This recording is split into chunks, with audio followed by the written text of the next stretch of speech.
வாரத்துக்கு முன்னாடி அல்கஸ்வா அப்படிங்கிற இஸ்லாமிக் சேனலோட ஓனரா இருக்கிற அனஸ் அப்படிங்கிற சகோதரரை அரெஸ்ட் பண்ணியிருக்காங்க. இஸ்லாமை பொறுத்த வரைக்கும் மற்ற மத சகோதரர்களுக்கு ஃபோர்ஸ் பண்ணி செய்யக்கூடாது அப்படின்ற விஷயத்தை இஸ்லாம் கண்டிப்பா சொல்லுது. இதுல எந்த விதமான ஒரு பாயிண்ட்டுமே கிடையாது இந்த விஷயத்தை பொறுத்த வரைக்கும். அஸ்ஸலாமு அலைக்கும் வரஹ்மத்துல்லாஹி வபரகாத்துஹு. இன்னைக்கு வீடியோல நம்ம எதை பத்தி டிஸ்கஸ் பண்ண போறோம் அப்படின்னு பாத்தீங்கன்னா, ஒரு வாரத்துக்கு முன்னாடி அல்கஸ்வா அப்படிங்கிற இஸ்லாமிக் சேனலோட ஓனரா இருக்கிற அனஸ் அப்படிங்கிற சகோதரரை அரெஸ்ட் பண்ணியிருக்காங்க. என்ன ப்ராப்ளம் அப்படின்னு பார்த்தீங்கன்னா, இவர் வீடியோக்காக மாற்று மத சகோதரிகள்கிட்ட போய் ஃபோர்ஸ் பண்ணிய மதம் மாற்றி ஹிஜாபை போட வச்சாரு அப்படிங்கிற காரணத்துக்காக பொய்யான குற்றச்சாட்டு வச்சு ஒரு அரெஸ்ட் பண்ணியிருக்காங்க. ஆனால் அவர் அப்படி பண்ணலை அப்படிங்கிறத அந்த வீடியோ பார்த்துட்டு நமக்கு தெளிவாக தெரியும். இந்த இடத்துல இந்த சேனல் தான் பிரச்சனையா அப்படின்னு கேட்டீங்கன்னா கிடையாது. அந்த ஹிஜாபுங்கிற அந்த ஒரு துணி தான் இங்கே பிரச்சனையா இருக்கு. இந்த கான்ட்ரவர்சி எப்போ ஆரம்பிச்சிச்சு, இன்னைக்கு நேற்று தான் ஆரம்பிச்சிச்சான்னு கேட்டால் கிடையாது. பிப்ரவரி மாதம் 2022 அன்னைக்கு கர்நாடகாவில் இந்த மாதிரி ஒரு பிரச்சனை ஆரம்பிச்சிச்சு. நம்ம எல்லாருக்குமே தெரியும். ஒரு 15 பிள்ளைங்கள்ட்ட ஆரம்பிச்ச இந்த பிரச்சனை நாளடைவில் பார்த்தீங்கன்னா பெரிய கலவரங்களாகவும் போராட்டங்களாகவும் மாறி 144 தடை உத்தரவு போகிற அளவுக்கு நேஷனல் இஷ்யூவாக மாறினது நம்ம எல்லாருக்குமே தெரியும். ஸோ இந்த வீடியோவில் நம்ம எதை பற்றி டிஸ்கஸ் பண்ண போகிறோம் அப்படின்னு பார்த்தீங்கன்னா, உண்மையிலே ஹிஜாப் அப்படின்னா என்ன, இஸ்லாத்துடைய பார்வையில ஹிஜாப் என்ன சொல்லுது, ஹிஜாப்ங்கிற ஒரு விஷயம் பெண்களை அடிமைப்படுத்துறதுக்காக தான் கொண்டு வரப்பட்டுச்சா அப்படிங்கிற எல்லா கொஸ்டினுக்கும் இந்த வீடியோல நாங்கள் உங்களுக்கு ஆன்சர் தரோம். So let's discuss.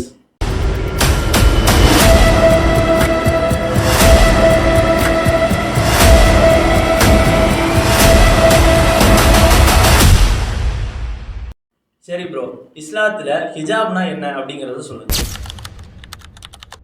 இஸ்லாத்துடைய பார்வையில் ஹிஜாப் அப்படின்ற வார்த்தைக்கான அர்த்தம் என்னன்னு பார்த்தீங்கன்னா, ஹிஜாபா இருக்கட்டும் புர்காவா இருக்கட்டும், அந்த வார்த்தைக்கான அர்த்தம் என்னன்னு பார்த்தீங்கன்னா மறைத்தல், மறைவு அப்படின்ற அர்த்தத்தை கொடுக்குது. அல்லாஹ் ஹிஜாபை பற்றி குர்ஆன்ல என்ன சொல்றான்னா, நபியே உங்களுடைய மனைவிமார்களுக்கும் உங்களுடைய பெண் பிள்ளைகளுக்கும் மேலும் ஈமான் கொண்ட பெண்களுக்கும் அவங்களுடைய மேல ஆடையை தலையிலிருந்து முகத்தின் பக்கம் தொங்க விடுமாறு அல்லாஹ் என்ன பண்றான், நபிக்கு உத்தரவு விடுறான். இப்போ ஹிஜாப்ங்கிற வார்த்தைக்கான அர்த்தம் மறைத்தல், மறைவு அப்படிங்கிறத பார்த்தோம். இப்போ எங்கேருந்து மறைக்கணும், என்ன விஷயத்த மறைக்கணும், யாருக்கிட்ட மறைக்கணும் அப்படின்னு பார்த்தீங்கன்னா, ஒரு பெண் தன்னுடைய அழகையும் உடல் அமைப்பையும் அந்நிய ஆண்கள்கிட்ட இருந்து மறைச்சிக்கணும் அப்படிங்கிறதுக்காக தான் ஹிஜாப் அப்படிங்கிற ஒரு விஷயம் கொண்டு வரப்பட்டுச்சு. சரி, அவங்க எங்கேயுமே அவங்க ரிவீல் பண்ணக்கூடாதா அப்படின்னு கேட்டீங்கன்னா பண்ணலாம். அவங்க வீட்டில் இருக்கும்போது அவங்க கணவர்கிட்ட ரிவீல் பண்ணிக்கலாம். அவங்க அண்ணன் தம்பி முன்னாடியோ இல்லை அவங்க அப்பா முன்னாடியோ புர்கா போடாமல் இருக்கிறதுங்கிறது தப்பு கிடையாது. ஒருவேளை அவங்க வெளியில போறாங்க, இல்லை வேலைக்கு போறவங்களா இருப்பாங்க, இல்லை சம்திங் ஏதாவது கடைக்கு போறவங்களா இருக்காங்க அப்படின்னா பல அந்நிய ஆண்களுடைய பார்வைப்படும் அப்படிங்கிற காரணத்துக்காக அவங்களுடைய உடல் அமைப்பையும் அழகையும் மறைச்சிக்கணும் அப்படிங்கிறதுக்காக தான் ஹிஜாப் அப்படிங்கிற ஒரு விஷயம் கொண்டு வரப்பட்டுச்சு.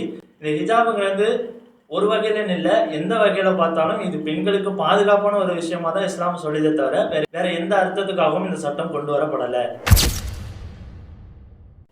இப்போ ஹிஜாபுடைய பலன்கள் அப்படின்னு என்னன்னு பார்த்தீங்கன்னா, ரசூலுல்லாஹி ஸல்லல்லாஹு அலைஹி வஸல்லம் அவங்க சொல்றாங்க, ஒரு பெண் ஹிஜாப் அணியாமல் வீட்டை விட்டு வெளில போறாங்கன்னா அந்த பெண் சைத்தானுடைய உருவத்தில் வெளில போறாங்க. அதே அந்த பெண் ஹிஜாப் அணியாமல் வீட்டுக்கு திரும்புறாங்கன்னா சைத்தானுடைய உருவத்தில் மறுபடியும் வீட்டுக்கு திரும்புறாங்க அப்படின்னு ஜாபிர் ரலியல்லாஹு அவங்க அறிவிக்கிறாங்க. இந்த ஹதீஸ் பார்த்தீங்கன்னா முஸ்லீம்ல பதிவு செய்யப்பட்டிருக்கு. மேலும் ரசூலுல்லாஹி ஸல்லல்லாஹு அலைஹி வஸல்லம் அவங்க சொல்றாங்க, அந்நிசாஉ கபாயிலு மின ஷைத்தான், அதாவது பெண்கள்ன்றவங்க சைத்தானோட வலையா இருக்கிறாங்க அப்படின்னு ஸல்லல்லாஹு அலைஹி வஸல்லம் அவங்க இன்னொரு ஹதீஸ்ல அறிவிக்கிறாங்க. இப்போ ஒரு பெண் எதுக்காக தன்னுடைய அழகை பாதுகாக்கணும் அப்படின்னு பார்த்தீங்கன்னா, உதாரணமா இப்போ ஒரு இப்போ இஸ்லாம் சொல்லக்கூடிய விஷயம் என்னன்னா, ஒரு பெண் இந்த இடத்துல அவங்களோட அழகை பாதுகாக்கணும் அப்படின்றதுக்காக தான் ஹிஜாப்ன்ற விஷயம் சொல்லப்படுது.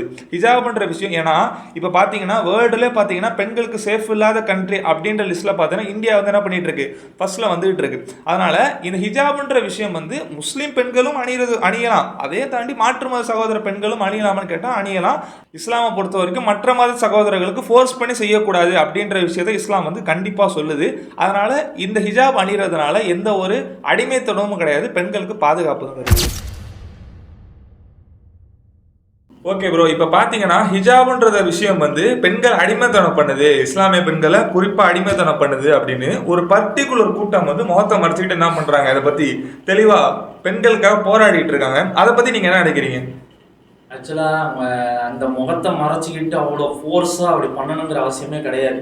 ஏன் இப்போ உனக்கு எங்கே வலிக்குது? நம்ம வேலையை பார்க்க வேண்டியதானே. ஏன்னா அவங்க என்ன நினச்சிக்கிறாங்கன்னா, ஹிஜாபுங்கிறது நம்ம அவங்கள அடிமைத்தனப்படுத்துதுன்னு சொன்னால் இல்லை அவங்களுக்கு வேகுது அவியுது அப்படின்னு சொன்னால் அவங்க ஹிஜாபு கழட்டிட்டு வந்துடுவாங்க.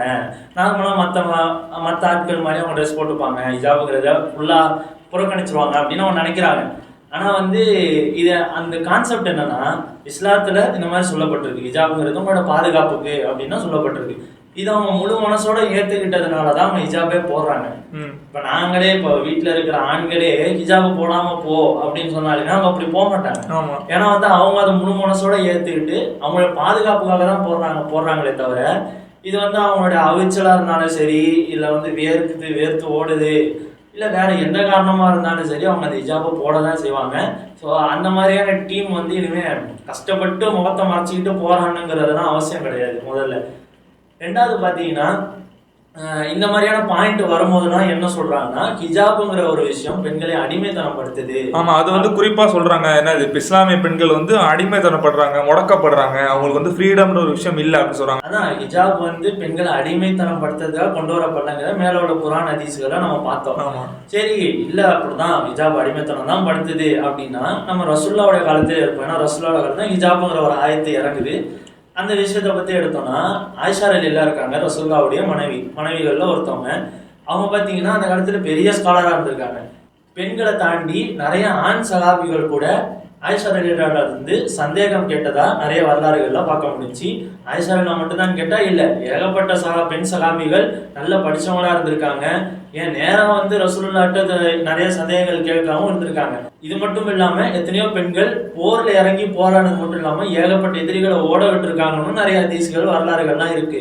சரி, அந்த காலத்துல தான் அப்படி, இந்த காலத்துலலாம் ரொம்ப அடிமைப்படுத்தி வச்சிருக்காங்க அப்படின்னு பார்த்தா, ஒருவேளை இஸ்லாம் வந்து ஹிஜாப் போட்டு நீங்க அடிமைப்படுத்தி வீட்டில தான் இருக்கணும் அப்படின்னா, இன்னைக்கு எந்த ஸ்கூல்லையுமே பெண்களை நம்மளால பார்க்க முடியாது. அப்படின்னா முஸ்லீம் பெண்களை பார்க்க முடியாது. பெண்கள் வந்து படிச்சிருக்க மாட்டாங்க, வேலைக்கு போயிருக்க மாட்டாங்க.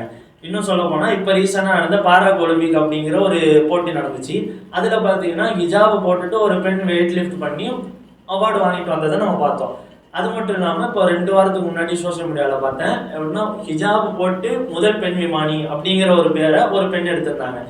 சரி, இதெல்லாம் தாண்டி எத்தனையோ பெண்கள் வந்து சயின்டிஸ்டா இருக்காங்க, டாக்டரா இருக்காங்க, லாயரா இருக்காங்க. இந்த மாதிரியான விஷயங்கள்லாம் தாண்டி ஒரு பெண்மணி ஸ்விக்கி டெலிவரி பண்ற வேலையை பார்த்துட்டு இருக்காங்க. எங்க நார்த் இந்தியா சைட்ல ஹிஜாப் போட்டுட்டு ஒரு பெண்ணு ஸ்விக்கி டெலிவரி பண்ற பெண்ணா இருக்காங்க. ஸோ இதெல்லாம் வச்சு பார்க்கும்போது ஹிஜாப் பெண்களை அடிமைத்தனம் படுத்தலை அப்படிங்கிறத தெளிவா நம்மளால பார்க்க முடியுது. இது மட்டும் இல்லாம நிறைய பெண்கள் ஹிஜாப் போட்டுக்கிட்டே நிறைய தப்பான விஷயங்கள், டான்ஸ் ஆடுறது, ஹராமான விஷயங்கள்லாம் செய்யறாங்க சோசியல் மீடியாஸ்ல. ஸோ இதெல்லாம் வந்து அவங்களோட தனிப்பட்ட விருப்பம்னு ஒரு பக்கம் நம்ம எடுத்துக்கிட்டாலுமே வருத்தமா இருக்கு. ஏன்னா வந்து தப்பான விஷயங்களை பண்றாங்களே, ஹிஜாப் போட்டுக்கிட்டே இந்த விஷயங்கள்லாம் பண்றாங்களேங்கும் போது இவங்கள பார்த்து மற்ற பிள்ளைங்களையும் இவங்களும் இப்படிதான், இவங்கெல்லாம் என்ன ஹிஜாப் போட்டிருந்தாலும் சோசியல் மீடியாவில் பார்த்தா தெரியும் அப்படிங்கிற மாதிரி ஒரு மைண்ட் செட்ல மாற்று மதத்த சகோதரர்கள் என்ன பண்ணுவாங்கன்னா அவங்க விலகிப்பாங்க. ஸோ இந்த மாதிரியான விஷயங்கள் எல்லாம் அந்த மாதிரி பெண்கள் பண்றாங்கன்னா அதை அவங்களோட தவிர்த்துக்கணும். அப்படி இல்லைன்னா நம்ம சொல்லி திருத்தணும். ரெண்டுமே முடியல அப்படிங்கிற பட்சத்துல அவங்களுக்கும் ரப்புக்கும் உள்ளது, அதை நம்ம அவங்க பொறுப்புல விட்டுருவோம். இப்போ வரைக்கும் பார்த்தீங்கன்னா ஹிஜாப்ன்ற விஷயம் எதனால ஸ்கூல்ஸ் அண்ட் காலேஜில் பேன் ஆகுது அப்படின்ற பார்க்குறப்ப அவங்க சொல்கிற ரீசன்ஸ் பார்த்தீங்கன்னா, உங்கள் ஹிஜாப்ன்றது பார்த்தீங்கன்னா உங்கள் மத சாயலை கொண்டு வரதாக இருக்குது.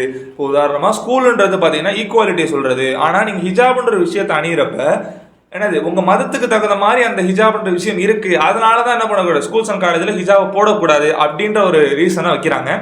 ஆனால் நமக்கே நல்லா தெரியும், நம்மளோட ஸ்கூல் லைஃப்பில் பார்த்தீங்கன்னா நம்ம எத்தனையோ சகோதரர்கள் நம்மளாம் பார்த்துருக்கோம். இந்த ஹிந்து சகோதரர்களாக இருக்கட்டும், கிறிஸ்துவ சகோதரர்களாக இருக்கட்டும். இந்து சகோதரர்கள்லாம் பார்த்தீங்கன்னா அவங்களது அந்த ஐயப்ப மாலை போடுற விஷயமா இருக்கட்டும், கிறிஸ்துவ சகோதரர்கள் அவங்களுடைய மத ரீதியாக அவங்களோட செயின் போடுறதா இருக்கட்டும், இதெல்லாம் பார்த்தீங்கன்னா நம்மளோட ஸ்கூல்ஸ் அண்ட் காலேஜில் ஆதரிக்கிறாங்க. ஆனால் அந்த ஹிஜாப்ன்ற விஷயத்தை மட்டும் ஆதரிக்க மாட்டாங்கன்றது ஒரு கேள்வி கேட்கக்கூடிய ஒரு விஷயம். ஏன்னா இவ்வளவு விஷயத்தை ஆதரிக்கிறாங்கன்றப்ப ஹிஜாப்ன்ற விஷயம் எதுக்கு ஆதரிக்க மாட்டாங்க? இதே மாதிரி அவங்கள போட்டுட்டு வராதுன்னு சொல்ல முடியாது. இப்போ அது முடியாதுன்னு சொல்லும் பொழுது இதுவும் நீங்க போட்டு வரக்கூடாது அப்படின்னு நம்ம சொல்ல முடியாது. ஏன்னா இந்து சகோதரர்கள் இருக்காங்க, அவங்க வந்து பொட்டு வச்சுட்டு வராங்க அப்படின்னா அதை நான் வந்து போய் இப்ப நான் ஒரு முஸ்லீம் ஸ்கூல் வச்சிருக்கேன், வந்து பொட்டு வச்சுட்டு வராங்கன்னா நீங்க வந்து பொட்டு வச்சுட்டு வராதீங்க, நீங்க வந்து வச்சுட்டு வரக்கூடாது அப்படின்னு நான் ஃபோர்ஸ் பண்ண முடியாது. அது அவங்களோட ரைட். ஏன்னா எந்த ஒரு ஸ்கூல்ஸ்ல அந்த மாதிரி சொல்லி கொடுக்கல, நம்ம இதுக்கு பார்த்து வரைக்கும். ஈவன் பாத்தீங்கன்னா இப்போ மதம்ங்கிற ஒரு விஷயத்துக்கு அப்பாற்பட்டு தான் எல்லா ஸ்கூலும் இருக்கணும் அப்படின்னு சொல்றாங்களே, அது ஓகே தான். இப்போ நான் படித்த ஸ்கூலில் என்னோட நோட் புக்ஸ்லாம் பார்த்தீங்கன்னா தெரியும், மூணு மதத்தினுடைய கோயில்களையும் போட்டோ மாதிரி வச்சிருப்பாங்க. மசூதியா இருக்கட்டும், சர்ச்சா இருக்கட்டும், கோயிலா இருக்கட்டும், பக்கத்துல வச்சிருப்பாங்க. சோ இதெல்லாம் வந்து பாத்தீங்கன்னா ஒரு சில்லி காரணம் தான்.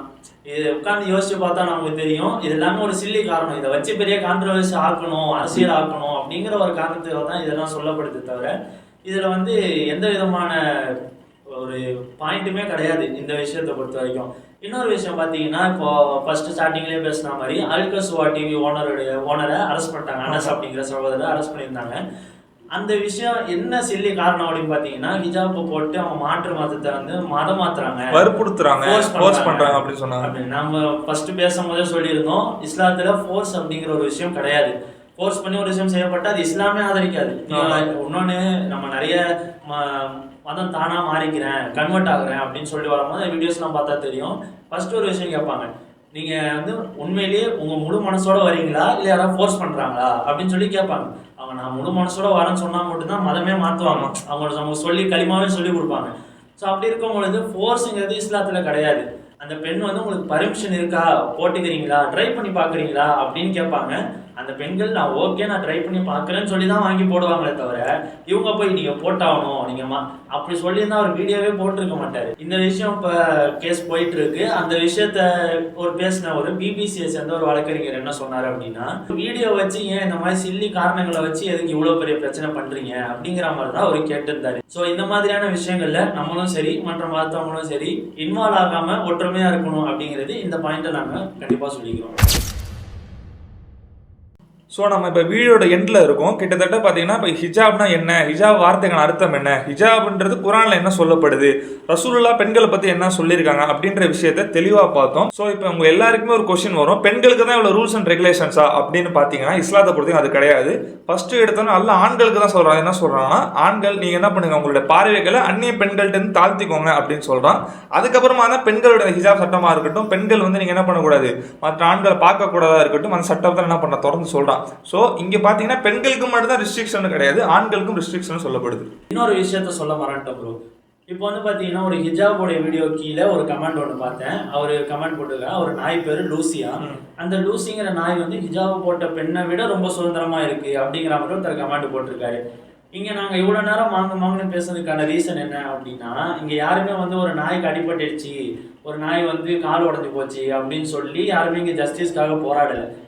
வந்து ஒரு பெண்ணுக்கு தான் இங்க பாதிப்பு ஏற்படுது, அதுக்காக என்னென்ன காரணங்கள்லாம் இஸ்லாம் சொல்லுது, ஹிஜாப்ங்கிறது அதுக்கான ஒரு கேடயம் தான் அப்படிங்கறதான் இவ்வளவு நேரம் பேசணும். ஸோ இந்த மாதிரியான கமெண்ட் எல்லாம் பார்க்கும் பொழுது என்ன தோணுதுன்னா, பெண்ணையும் நாயும் வந்து நீங்க ஒப்பிட்டு பாக்குறீங்க. இஸ்லாம் வந்து அது என்னைக்குமே வந்து அனுமதிக்காது. அந்த மாதிரியான கம்பாரிசன் நினைச்சு கூட பார்த்தது கிடையாது. வந்து ஒரு நாய்க்கு அடிப்படுது அப்படின்னா அதுக்கு ஜஸ்டிஸ் கேட்டு போறானே எந்த பிரயோஜனமும் கிடையாது. இப்போ இங்க பாதிக்கப்படுறது பெண்கள் தானே தவிர நாய்கள் கிடையாது. ஸோ அதனால இந்த மாதிரி தற்கொலைத்தனமா கமெண்ட் பண்றதை ஃபர்ஸ்ட் விட்டுட்டு போய் வேற ஏதாவது வேலை இருந்தா பாக்குறது ரொம்ப நல்லது அப்படிங்கிற ஒரு விஷயத்த சொல்லிக்கிறேன். ஸோ இந்த வீடியோவில் ஹிஜாப்னா என்ன அப்படிங்கிறத நம்ம ஃபுல்லாக தெரிஞ்சுக்கிட்டோம். இந்த வீடியோவை உங்கள் ஃப்ரெண்ட்ஸ் அண்ட் ஃபேமிலிக்கும் ஷேர் பண்ணுங்கள். அவங்களும் ஹிஜாப்னா என்ன, முக்கியமாக வந்து மாற்று மத சகோதரர்கள்ட்ட நிறைய ஷேர் பண்ணுங்கள். அவங்களுக்கு ஹிஜாப்னா என்ன, ஹிஜாப்ன்ற விஷயம் வந்து அடிமைத்தனப்படுத்துறதுக்கு இல்லை அப்படின்ற விஷயத்த எல்லாருக்கும் இப்போ தெரியணும். இது ரொம்ப முக்கியமான ஒரு விஷயமா இருக்கு. அதனால உங்கள் ஃப்ரெண்ட்ஸ் அண்ட் ஃபேமிலிக்கும் மறக்காமல் ஷேர் பண்ணுங்கள். இதே மாதிரி வேறு இன்ட்ரெஸ்டிங்கான டாப்பிக்கில் நெக்ஸ்ட் வீடியோவில் பார்ப்போம். வஸ்ஸலாம்.